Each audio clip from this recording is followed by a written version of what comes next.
The first thing about a good pricing strategy is that you need a floor. I cannot charge below this because if I charge anything below this, I'm actually losing money. If your pricing sucks, it doesn't matter how hard you pitch, you might not get the job. So pricing is very, very important. I'm not doing that. That's called charging for your time. That's the worst way to charge.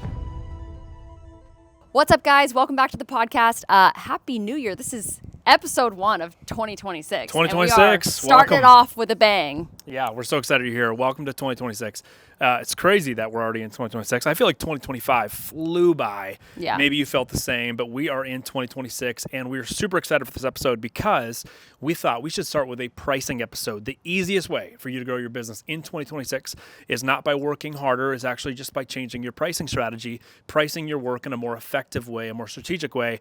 And a lot of people don't understand how to actually price their work. They're just throwing out random numbers, hoping that the client's not going to say no. If you also haven't updated your pricing at all in 2025, this is going to be a great kick in the pants for you to do it because, again, as Joey said, it's one of the easiest ways to grow your business, and it's something that should be constantly changing, and so this is going to be a really helpful episode. And the new year often comes with a lot of people feeling like it's a good time to raise their prices, with a lot of things in the new year just tend to go up in price because it's a new year. So you should do the same. So this episode is going to break down exactly how Christy and I price our work as photographers, filmmakers. If you're a social media manager or a content creator, it's also going to work for you. So this is going to break it down. If you're a math person, you're going to love this episode. If you're not a math person, stick with us in this episode. It's really going to make sure that your 2026 is more profitable than last year, which we're super excited about. And before we jump into the episode, we've got something to kind of catch you up on from last week. Last week, we had actually talked about something that we're doing for the first time this year. It was actually last year, now 2025. We are raising money to feed 100 kids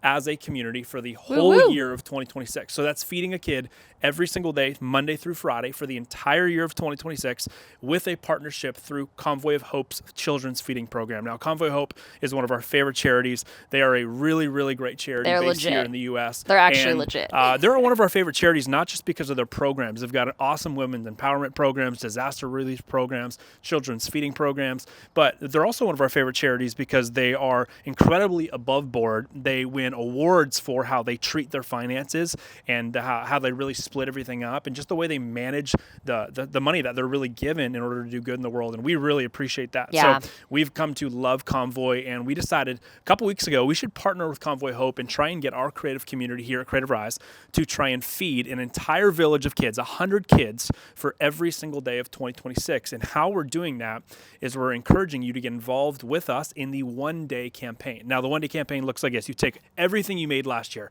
all of your revenue for 2025 last year, and then you divide that by 365, and that is going to give you 1 day's worth of your income from last year. All you got to do is just donate that 1 day worth of your wages from 2025 to feed kids alongside of Christy and I and the rest of our community. We're really encouraging you guys to get involved, and we're going to raise $12,000 and feed 100 kids for every single day of 2026. Now, at the time of recording this, we are about $7,000, $7,500 in, and we're really excited for where we are going to be in the next week or two as you guys continue to jump on in. So just thank you for getting involved. We're super excited for the people that have already donated and joined us in this. It's going to be awesome. And Joey and I really do believe like your business is meant for good. Like if you have a business, if you have the opportunity and privilege to own a business and make money, this is such a cool opportunity for you to not only make an impact in your own life with your own business, but to take that income and actually do something around the world that actually affects other people other than just yourself, which is a huge privilege. So we just get so excited about doing stuff like this. And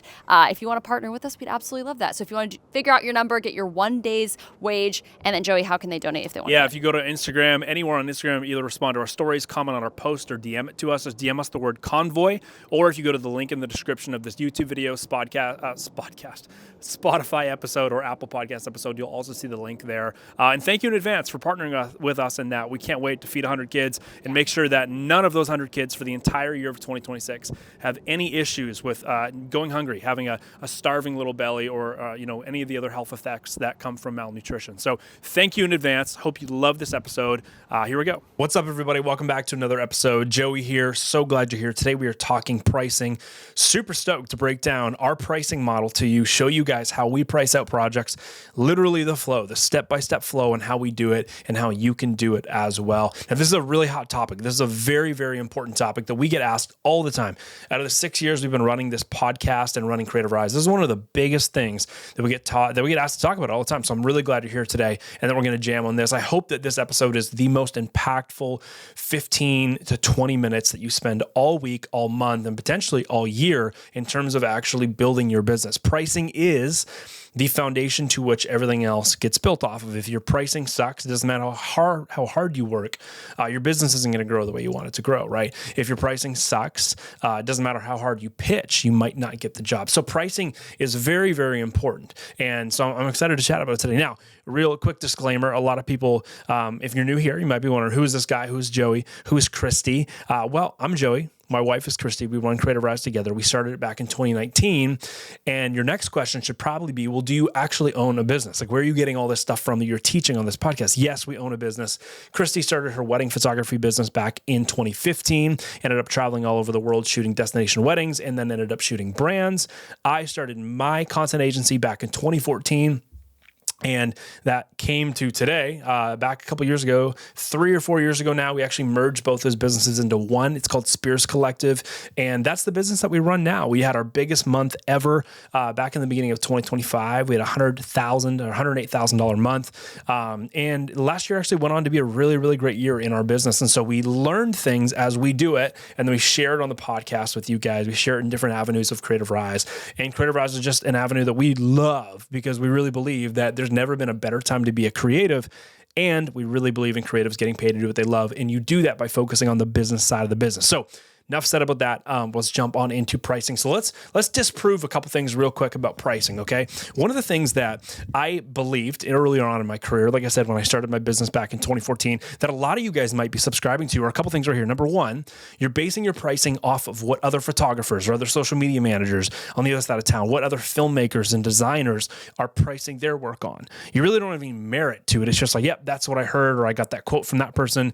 I'm going to just, kind of do the same thing. I'm just going to undercut them a little bit, right? Maybe you're pricing on what feels reasonable. Maybe you're pricing on what you feel is the kind of the maximum in which you can see the client saying yes to before they laugh at you, right? These are not good ways to price your work. And for a lot of people, myself included, when I got started, we don't really have anything else to sink our teeth in. We just start running with these things, assuming that it's going to help us figure out how to price our work. And there's a way better way to do it. And I'm going to be breaking it down for you today. So the first thing about a good pricing strategy is that you need a floor. You need a floor. You need a minimum. And what a floor is basically you need a price where I cannot charge below this. Because if I charge anything below this, I'm actually losing money. And you say, well, Joey, how could you be losing money when you're making money?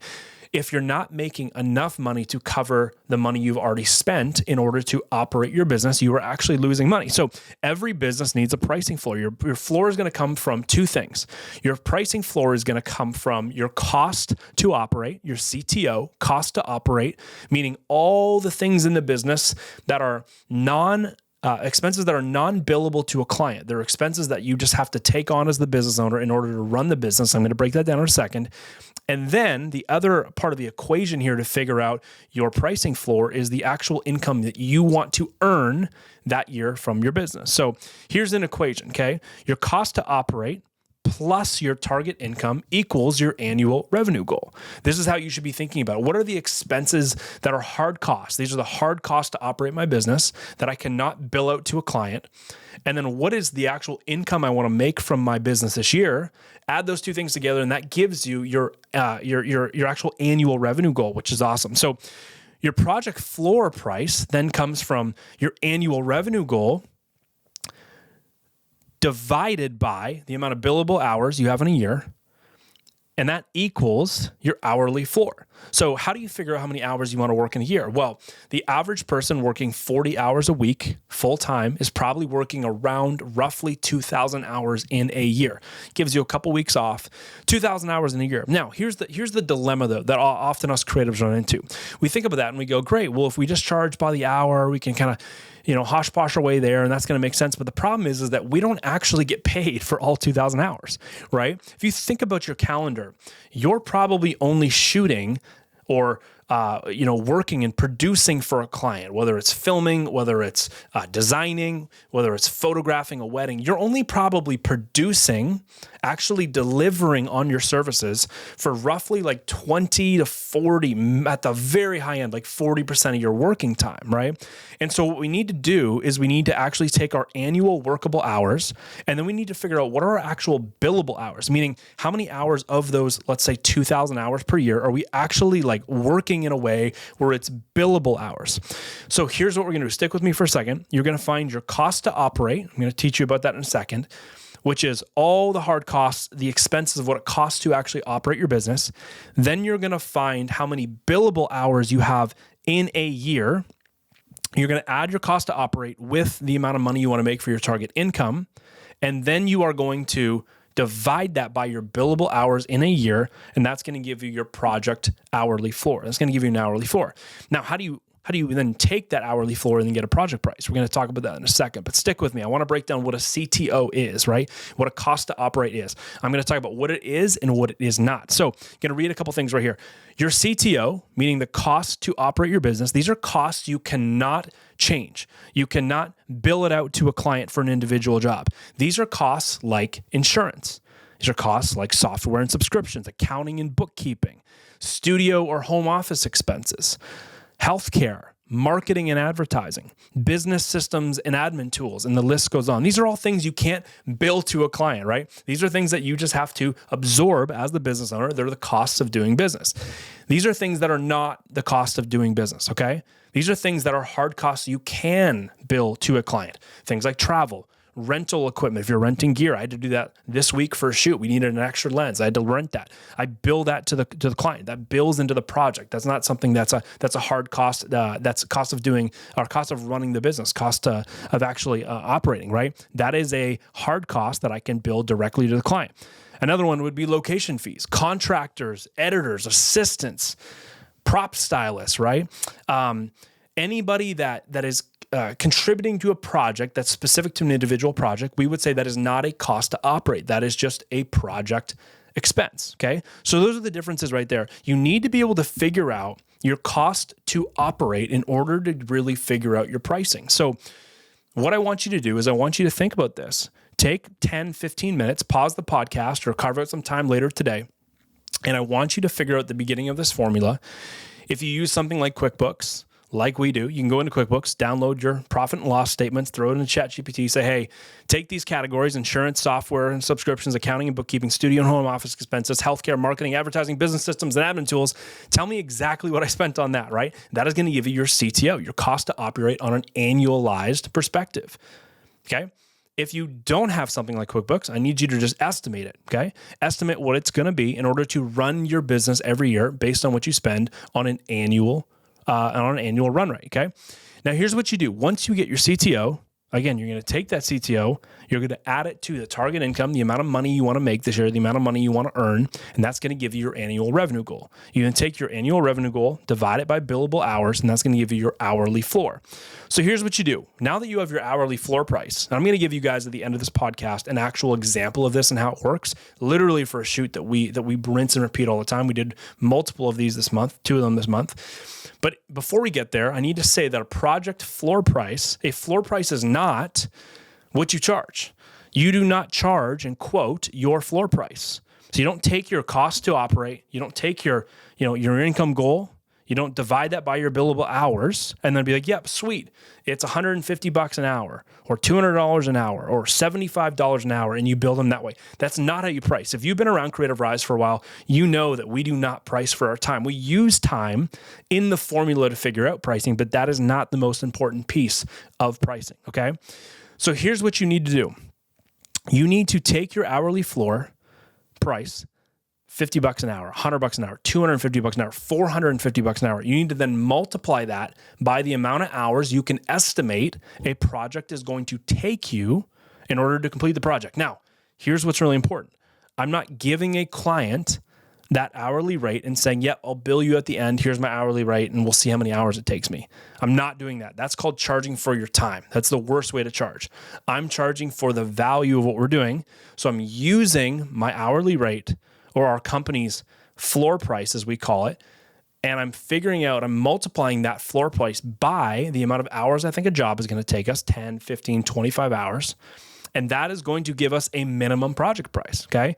Now we've gone from a floor price to a minimum project price because we've now added in how many hours that project is going to take. Now, like I said, this is not the final price. We're getting there. We're about a quarter of the way through, okay? Now, prices go up. This is the most important thing that I want you to get from today's episode. Prices go up when there is more at stake. Prices go up when there is more value. This is super, super important. So once your minimum is covered, once your cost to operate and the amount of money you want to make in a year is covered, and that equals your annual revenue goal divided by billable hours, which is your hourly floor rate, then you multiply your hourly floor rate by the amount of hours the project's going to take you. You now have a minimum project price. You now get to the section where you need to figure out how much value am I actually adding into this project, giving to this client, and how can I add that and really have that affect my pricing for this project? This is where it gets really fun. So once your minimum is covered, pricing moves based on value, not based on time. Now, this is very, very important to think about. There's so many people, myself included, when I first started out, who say things like, gosh, like, how am I ever going to be able to make $100,000 a year because I'm charging, $100 an hour and I'm working so much and I'm still not getting there. And I can't see clients wanting to pay any more than that. Well, it's because you're stuck charging for your time rather than charging for your value. And you will always have more value to give a client than you will have time because value is infinite, time is finite. We all have a certain amount of time per day. You can't make more of it, but you can always increase the value. So it's very important we look for ways to do that and then we charge based on that value rather than on their time. Christy and I, in February of 2025, had a $108,000 month. We would have never been able to have a $108,000 month as photographers, filmmakers, and brand strategists if we were charging for our time. It would have never happened, but it did because we're charging for our value. So here's the couple things that I want you to factor in to the equation when you're thinking about how do I figure out the value I'm adding to this project, to this client, okay, to this campaign. First thing is you need to be thinking about the upside. If the upside is big, you can charge more for that. And the upside you could translate to ROI. If a client is going to hire me and the client is going to use what we give them, and we already know the client's got, big channels, big marketing channels, or they're going to be putting a lot of ad spend behind this. So they're a really well-known brand, or the product's just really expensive. And so, let's say they pay me 10 grand, but their product's worth $30,000. It's some type of a vehicle, a car or something like that. All they have to do is sell a third of a vehicle to make their money back, right? And so that would be high ROI. They're getting an easy return on investment on what they're paying us, right? So if the upside is big for the client, there's a lot of potential ROI, you can charge more for that because that also means there's more at risk if the project goes wrong and all that ROI and that upside is not realized. It's not capitalized on. Okay. So the first thing is if the upside is big, you can charge more for that. It's the first piece of value you have to figure out with the client. And that is individual to every client. That's why I would charge Nike more money to shoot, a clothing line of new t-shirts they dropped. I charge more for that than some random mom and pop shop in my town that just opened their business and they're selling like 15 shirts a week, right? I could charge Nike much more money than I could charge them. And not because it's like, oh, Nike has more money to spend. No, it's because there's more upside for Nike. They are going to make millions of dollars off of this if it goes well. There's a lot bigger upside than this small mom and pop shop. So if the upside is bigger, the ROI is bigger, you can charge more for that. There's more value there. Number two, the second part of understanding the value, how quick is the turnaround? What's the timeline look like? Okay. So we had a shoot a couple weeks ago. And we flew down to San Diego in the morning. We flew back from San Diego in the evening, and we delivered all the images and 6 reels that next day, 24-hour turnaround. That's an incredibly fast timeline. And the client paid for it. The client needed a really quick turnaround, and so the client paid for it. So it's very important you understand that when things get squeezed, when timelines get squeezed, there's an opportunity there to charge more for it. That is immense value, right? That's why so many of us vote with our dollars and we buy things off Amazon, because we love that Amazon's winning because we love that they can get things to us quickly, right? People really value speed and efficiency. Therefore, they will pay for it. The value goes up. Number 3, the third part about recognizing value and making sure you charge for it is if it's just good quality. If you've been doing this for a while, or maybe you haven't even been doing it for a while, but you're very, very good at it, your skills are super proficient, you're very highly skilled, well, people are going to pay more for that, right? If you're a phenomenal strategist, so every time you shoot content, photos, videos for a business, you're getting them tons of exposure, views, attention online because of how you think about the strategy and the content before you even produce it. That's great quality. You can charge more for that. If you're a wedding photographer who's been shooting for years, or even you've just been shooting for like 2 seasons, but you're really, really good, you've got your own individual style, you're sought after because of the quality of your work, you can charge more for that, right? That is the third one. Number 4, this is the one that's most important. It's all about risk. Value goes really high, skyrockets when risk is diminishing. So if a client hires us, and we can say, hey, here's the 6 other clients we've done this exact same style of project for in the last 4 months. Here's exactly how we're going to do it. Step 1, step 2, step 3. Here's the date we're going to deliver on. And here's all the ways we're going to communicate with you up until that happens. There is limited risk in that. They know we have a proven track record, we've got clear communication channels, and we have a plan to execute with a guaranteed delivery time. Versus hiring some random creative down the road who's like, oh yeah, I could probably do that. Just send me some money, I'll bill you for 50% and I'll let you know what I can get that stuff on over to you. Who are they going to feel like has more risk? The other creative, right? They're going to be like, that feels way riskier than working with Joey and Christy. We're going to go work with Joey and Christy. Well, anytime you decrease risk and people are more guaranteed of an outcome, or they're more likely to get an outcome, well, value goes up. So when you add all these together, the upside and the ROI is high, the timeline is tight, the quantity and quality of your work is really solid, and the client needs certainty that things are actually going to get delivered, the risk is diminishing. Those are all indicators for immense amounts of value you're adding to a project. So that is what you need to take your floor price we talked about earlier. You now have a project floor price, and then you need to look to increase that project floor price, increase that project price by multiplying it based off of some of these value factors. And I'm going to show you an example of that at the end of this episode, but that is super important. Now, once you do that, you add in some value. Let's say you add 25% for the ROI thing. You add another 15% for the tight timeline. You add 10% for the quality being so good. And then you are so good at de-risking situations and making sure the clients are going to get the exact outcomes they want. So you add another 25%, right? Let's say that gives you a number. Then you actually get to the hard costs, the hard expenses that are project expenses. So the hard costs are separate. Christy and I say this, whether it's a wedding, whether this is a brand deal, whether we are flying somewhere to shoot a product brand, whether this is social media management, whether this is brand strategy, whatever you're doing, we always opt that you charge for your expenses for the project at cost and you bill them directly to the client. So here's an example, okay? Let's say that you had a photo shoot you're going to charge $5,000 for, and then there was another like $3,500 worth of expenses. I don't estimate those expenses and go, oh, I think there might be $3,500 worth of expenses, so I'm just going to throw them on in there and hopefully I can keep it under that, and I'm just going to try and fit it into my project price. No, I say to the client, hey, here's the things we're expecting to expense on this project. Can you approve these? And we will make sure we can keep costs as low as possible, but we just want to know if these expenses get approved. That way we can go ahead and spend it. And we'll bill them to you at cost when we invoice you the final time. That's a way better way to do it, okay? So here's how this all works now. You take your annual income goal, what you want to make, you take your cost to operate, your CTO, you add those two things together. That is going to give you your annual income goal, okay? Your annual revenue goal for your business. You then take your revenue goal divided by your billable hours. That is going to give you your floor price. You then take your floor price and you multiply your floor price by how many hours that job is going to take you. That is going to give you a minimum project price. You then take that minimum project price, you then add a bunch of the value stacks on top of that on how you're adding value to this project. You charge for your value by using those multipliers, which I'm going to show you in a second. And then that is going to give you a price. And then you add on all of your hard costs to actually make the project happen. This is models, this is permits, this is flights, right? Hard costs are separate from your project fee.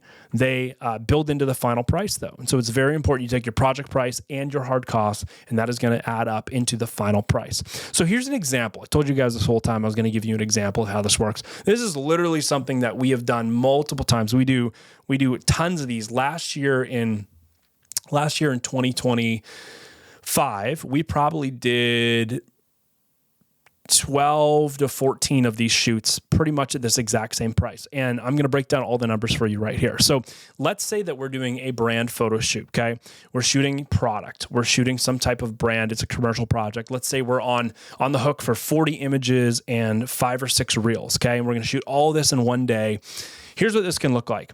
Let's say that this project, I'm going to take my CTO, I'm going to make up some numbers here. So let's say my cost to operate and my target income for the year is an accumulative $180,000, okay? Now let's say that my annual workable hours in a year, 2,000 hours, which is, basically 40 hours a week full time. And let's say that my billable hours, the actual number of hours that I'm going to be shooting and producing for clients in that given year is going to be about roughly 25%. So 500 hours. So here's what I do. I take 180,000, which is my CTO, my cost to operate, and part of what I want to make in that year combined. Take my CTO and my cost to operate and my annual income goal, which gives me my revenue goal for the business. I then divide that $180,000 by 500, which is the amount of billable hours in a year, and that is going to give me $360 an hour, which is my hourly floor price. Now, again, we don't charge our hourly floor price. That is step one in understanding pricing. We then have to take this and then multiply that hourly floor price by the amount of hours the job is going to take us. So let's say this job is going to take us about 16 hours to get this thing done, okay? So we go 360, that's our hourly floor price, times 16 hours, and that is the price of $5,760. Now, this is the minimum project price. This is at the very least, we have to charge this to break even. Now, we always then look towards the value and say, what's the value we are adding into this client? And how do we make sure we're charging for our value, not our time? Your minimum floor price is just your time. How do we make sure we're adding in a ton of value equation into this so we can charge for our value? Because you never want to charge for your time. You always want to charge for your value. So let's look at this. We take our minimum project price of $5,760, and then I'm going to start asking myself some questions. What is the potential ROI on this? Well, is it a national brand? Is it a brand that's big in our state? Is it a brand that's national? Is it a multinational, international company? And a lot of the companies that we end up working with are big national companies or international, multinational companies. So there's a lot of upside for them. There's a lot of ROI. So let's say we add another 30%. Okay, 24-hour turnarounds. We do a lot of 24 to 7-day turnarounds, and for that, we add another 25%. That's pretty much just standard. We bake that into all of our projects we do. It's part of the value we provide, and so we bake it into the project cost, okay? High quality and strategic bar. What we do, I think, is very high quality. I think we're really, really good at what we do. I'm going to add another 20% for the value we're bringing there. Now, ROI at scale, and how do we actually de-risk this? How do we make sure there's no risk in this? We've got awesome processes, great communication, a lifetime, it feels like, of a proven track records, tons of testimonials. I know that when clients come to work with us, part of them coming to us is because they want to work with a partner that is going to de-risk this, whether it's Christy shooting a wedding or whether it's Christy and I shooting for a brand or a commercial project. In this case, a commercial project, there's not a lot of risk working with us. So we've proven track records. We're going to tell you how we're going to do it, and we're going to deliver on time or before. Okay, so I'm going to add another 25% there. So total all that value up, let's say we're adding another 100% to the project. Well, the project was worth $57.60. That was our minimum project price. We just added 100% worth of value equations that we've added into the project. So that's another $57.60. So $57.60 plus $57.60 is now $11,520. So this means our project price is now, just to do this project, 40 photos, really, really good photos, not duplicates, real photo set of really good 40 images. Okay. They can use them anywhere, full use on them. 6 reels, it's going to cost $11,520. Now we could round that out to even more even numbers, okay? But now what we do is we then have to look at what our hard costs billable to the project are. Are there flights? Are there models? Are there props? Are there permits? Are there location fees, right? We have to figure all of that stuff out. So let's say that we add another $5,000. Typically we get $5,000 expense budgets from our clients. It's very standard that we ask for, and we tend to operate at a minimum of a $5,000 expense budget for most of the campaigns we shoot. Well, that now brings this final price to $16,520. And anytime Christy and I shoot, pretty much when we're working with brands, especially national and multinational brands, we're working in a ballpark of probably $13,000 to $20,000. So this is landing really in the middle of that. And this is how we often have come to these prices. And these prices work really well for these clients, and they add a lot of value to our business and pay us well, which is really cool. So this is super, super important. Why this matters and why I give you that example is I'm trying to show you that your floor price protects you. It makes sure that you're going to be breaking even on your cost to operate and on the income that you want to make in a year. But the value that you're charging for expands the price you're able to charge, and then hard costs you bill separately. You bill those at cost to the client for individual projects. If you can learn how to do this, if you can learn how to use this pricing framework, I threw out a ton of numbers in this episode. I threw out a lot of different equations, but I'm going to break it down one last time for you. It's much more simple than you might be thinking it out to be. Hopefully this podcast has made it very simple. If you can write this down, if you could familiarize yourself with this, if you can play around with it, heck, we built a calculator that does a bunch of this stuff for you. It's totally free. We're actually coming out with a new version of it in the next couple of months that's going to be even better. Would love for you to have that. Go to creativebrowse.com/pricing calculator. You can opt in and get a free account there and start using it today. But this is the simple pricing framework. One more time, I'm going to recap it right here. Number one, figure out what your business needs to make for the year. This is your cost to operate, meaning all of the costs that are just associated with running a business on an annualized run rate. Figure out what your cost to operate is, plus the amount of income, your target income, the amount of income you want to make in a year. That is going to give you your annual revenue goal. You then take your annual revenue goal and you divide that by the amount of billable hours you have in a year, not the amount of hours you're going to work, the amount of billable hours that you can actually bill to a client where you're actually shooting, you're actually editing, you're actually designing, you're actually on set, you're actually doing pre-production, right? It's probably 20 to 40% of your year. 20 to 40% of your actual workable hours are your billable hours, okay? So once you take your what your business needs, your CTO plus your target income, that's going to give you your annual income, your revenue goal. You then divide that by your actual billable hours. That's going to give you your pricing floor. Once you have your pricing floor, you're going to multiply that by the amount of hours in the project, and that is going to give you your minimum project price. After you have that, you look towards all of the value stakes that we have there. ROI, timeline, how quickly you're turning things around, the quality of work you do.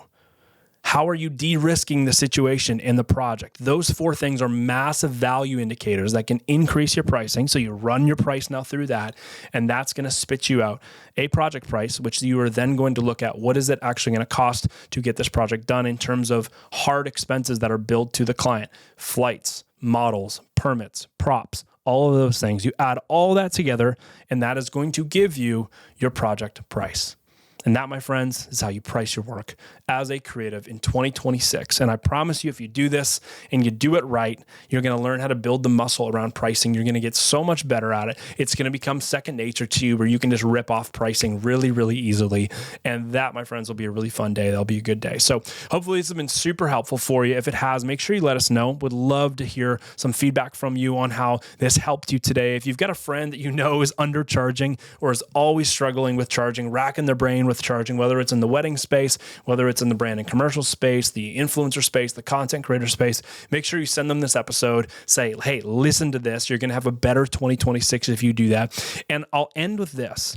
The easiest way to grow your business, guys, by 25% in a year, 50% in a year, is not working more. It's by shifting your pricing model.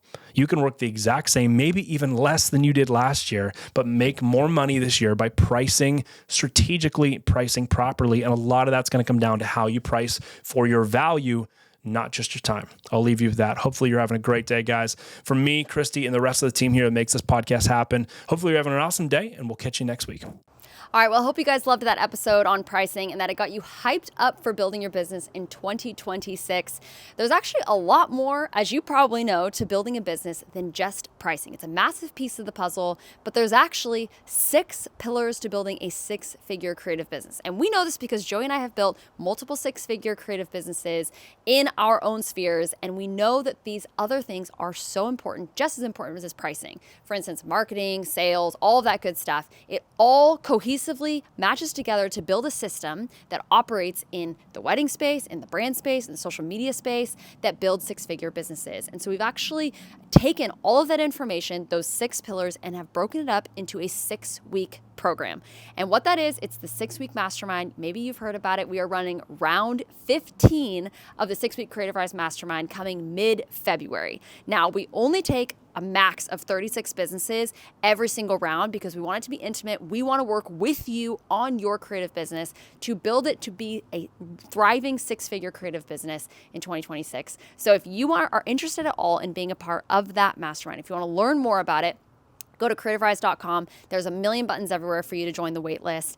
And again, it's a wait list because it sells out every single time. Most of the spots do get taken up by the wait list. It's totally free to join. There's no commitment. So jump on over there and you'll get some free stuff as well, which is super exciting. But you guys, this was a really fun episode. As we've talked about at the beginning of the episode, we are doing the 1-day campaign with Convoy of Hope. So if you want to celebrate the fact that your business did awesome in 2025 or celebrate the fact that you want to go in giving in 2026, join us for the 1-day campaign. Take your top line revenue from 2025, divide it by 365, and take that amount and you can donate it towards feeding 100 kids for this entire next year. We have a goal of $12,000 and we are on our way there. So we want to invite you to join us in that. So we are so excited. So all you got to do is comment Convoy or go to the description in this episode. You can go to the Convoy link and go ahead and donate there. But if you're on one of our posts on our Instagram, you can comment Convoy and we will send you the link directly for that if that's easier for you.